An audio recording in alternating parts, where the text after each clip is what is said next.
Born in 1903 in Newport, Arkansas, Cornelius Coffey's interest in aviation began early in his life. At the age of 13, Coffey received his first airplane ride, and he was hooked.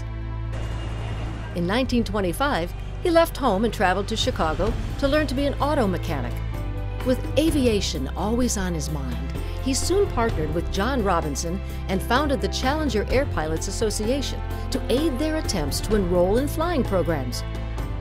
With the programs of the time blocking African Americans' enrollment, Coffey and Robinson engaged in self-education. Building their own single-seat airplane powered by a motorcycle engine, they taught themselves to fly.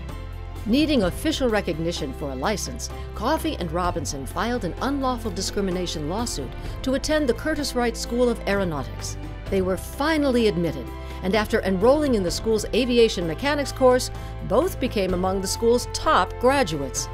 In 1932, Coffey became the first African American to have both a pilot's and mechanics license. 6 years later, in 1938, Coffey created the first African American-owned flight school. Located outside Chicago at Harlem Airport, Coffey recruited black pilots to serve as instructors. One instructor, National Aviation Hall of Fame enshrinee Willa Brown, became Coffey's wife. By the end of the 1930s, the Coffey School of Aeronautics helped Chicago become known as the leading city for black pilot training. In 1939, with the clouds of war gathering, Coffey, Willa Brown, and Enoch Waters formed the National Airmen's Association of America. These efforts were foundational in the formation of America's first military black fighter pilots, the Tuskegee Airmen. Cornelius Coffey's goal was to teach African Americans to excel in the sky, understanding that racial prejudice would raise the bar higher for black pilots. Treated as second-class citizens, the Tuskegee Airmen were racially segregated during the war. While unconventional at the time, Cornelius Coffey supported efforts for the Tuskegee Airmen to be militarily integrated.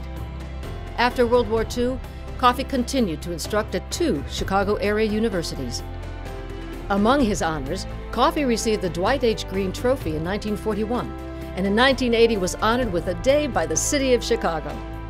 That same year, the FAA created what is known as the Coffey Fix, a waypoint over Lake Calumet, providing pilots an electronic course correction while inbound to Midway Airport.